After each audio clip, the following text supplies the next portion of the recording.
Hi guys, काफ़ी दिनों बाद हम लोग फिर से रिज्यूम कर रहे हैं वीडियोस बनाने के लिए। बहुत दिनों तक हम लोगों ने वीडियो नहीं बनाया था, कुछ रीजंस थे। अभी फाइनली कुछ मोटिवेशन मिला है, हम लोग वीडियोस फिर से कर रहे हैं अलग अलग टॉपिक्स पे।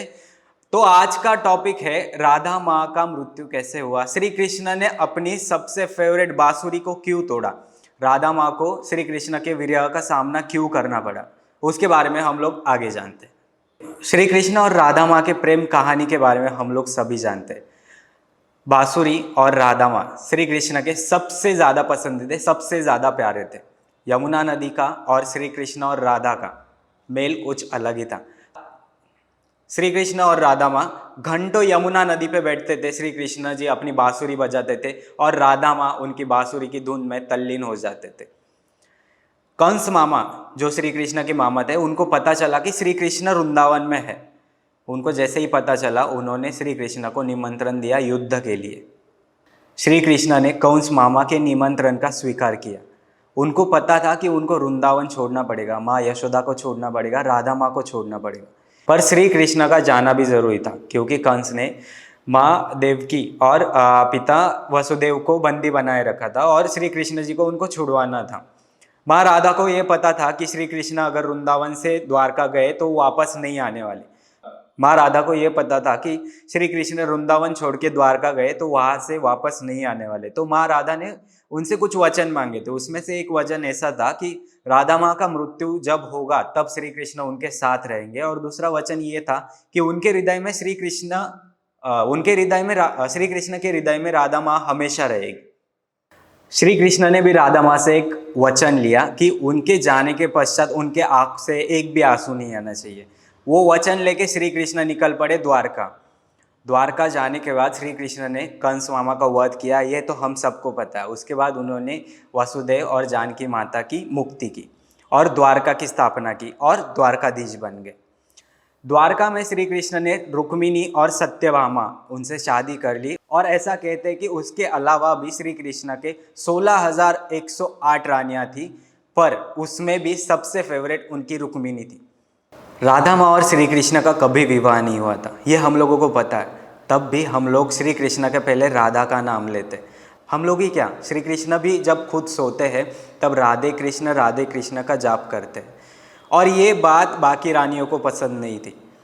तो ना रह के एक बार रुक्मिणी जी ने श्री कृष्ण को पूछ ही लिया कि हम सब भी आपसे इतना ही प्रेम करते हैं, तो भी आपको राधा माँ से इतना लगाव क्यों, आप राधा माँ का जाप क्यों करते हो। ये सुनने के बाद श्री कृष्ण ने रुक्मिणी को बोला कि एक बार जाके राधा को मिल के आओ और उनके लिए साथ में कुछ लेके जाना। तो रुक्मिणी राधा माँ के लिए गर्म दूध लेके गई। जैसे ही रुक्मिणी राधा माँ के महल तक आती है, महल के दरवाजे तक आती है, तब उनको समझता है कि राधा माँ कई रातों से सोई नहीं है और वो अभी तक श्री कृष्ण का जाप कर रही है। राधा माँ ने श्री कृष्ण का आवाज़ सुना और वो दौड़ती दौड़ती रुक्मिणी के पास चली आई और ऐसे समझा उनको कि श्री कृष्ण ने उनके लिए कुछ प्रसाद भेजा है। उन्होंने रुक्मिणी से वो प्याला लिया और बिना कुछ सोचे समझे उसको पी लिया। तब रुक्मिणी हैरान हो गई और कुछ समय बाद वो लौट गई। द्वारका लौटने के बाद जब रात के समय पे रुक्मिणी श्री कृष्ण के पैर दबाने लगती है, तब उस टाइम पे वो देखती है कि श्री कृष्ण के पैरों में छाले पड़े हुए। वो उनसे पूछती है कि ये छाले आप कहीं बाहर चलते गए थे या ये छाले आपके पैरों में आए कैसे। तब श्री कृष्ण रुक्मिणी को बोलते हैं कि आपने राधा को जो गर्म दूध पिलाया था उसकी वजह से मेरे पैरों में छाले आए। श्री कृष्ण के चरण कमल हमेशा राधा के हृदय में रहते हैं। तब रुक्मिणी को राधा और कृष्ण के प्रेम का अंदाज़ा होता है। ऐसा कहा जाता है कि यादव पुत्र अभिमन्यु से राधा माँ का विवाह हुआ था, पर महर्षि दवीची का ऐसा श्राप था अभिमन्यु को कि अभिमन्यु ने राधा को छुआ तो वो भस्म हो जाएंगे। काफ़ी समय बीतने के बाद राधा श्री कृष्ण के बाद द्वारका चली जाती है। किसी को पता नहीं होता कि राधा कौन है। श्री कृष्ण उनको देविका के रूप में अपने महल में स्वीकार कर लेते। राधा और कृष्ण काफ़ी घंटों तक बातें करते थे अपने मन ही मन में। थोड़ा टाइम बीत गया, श्री कृष्ण अपने कामों में व्यस्त होने लगे, द्वारका संभालने में व्यस्त हो गए। राधा माँ को परेशानी होने लगी। राधा माँ व्याकुल रहती थी कि उनको पहले जैसे श्री कृष्ण चाहिए थे, लेकिन श्री कृष्ण अपने कामों में काफ़ी व्यस्त थे। काफ़ी समय बीतने के बाद राधा माँ किसी को ना बताए हुए द्वारका से निकल जाती है। कुछ समय बीत जाता है, राधा माँ का अंतिम समय आता है। श्री कृष्ण को जैसे ही राधा माँ ने अपने वचन की याद दिलाई, श्री कृष्ण राधा माँ ने जब उनका स्मरण किया, तब श्री कृष्ण दौड़ते दौड़ते चले गए उनके पास।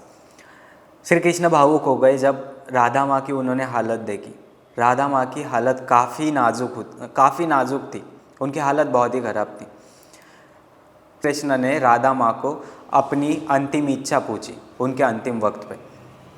तो राधा माँ ने कहा कि मुझे वृंदावन वाला श्री कृष्ण देखना है, मुझे वृंदावन वाला श्री कृष्ण चाहिए, जैसे वो यमुना नदी के किनारे घंटों बैठकर बांसुरी की धुन में तल्लीन हो जाते थे। जैसे ही राधा माँ ने अपनी अंतिम इच्छा बताई, श्री कृष्ण ने अपनी बांसुरी उठाई और वो बांसुरी बजाने लगे। दोनों बांसुरी की आवाज़ में धुंध हो गए। बांसुरी की आवाज़ सुनते सुनते राधा माँ ने अपना जीवन का त्याग कर दिया। राधा माँ का मृत्यु हो गया। श्री कृष्ण बहुत ही विचलित हो गए, उनका बहुत संताप हुआ और उन्होंने अपनी पसंदीदा सबसे प्यारी बांसुरी को तोड़ दिया। और ऐसे राधा माँ का जीवन प्रवास वहाँ पे ख़त्म हुआ। और श्री कृष्ण के जीवन में से दो उनकी सबसे प्यारी चीज़ें उन्होंने खो दी, एक राधा माँ और एक बांसुरी।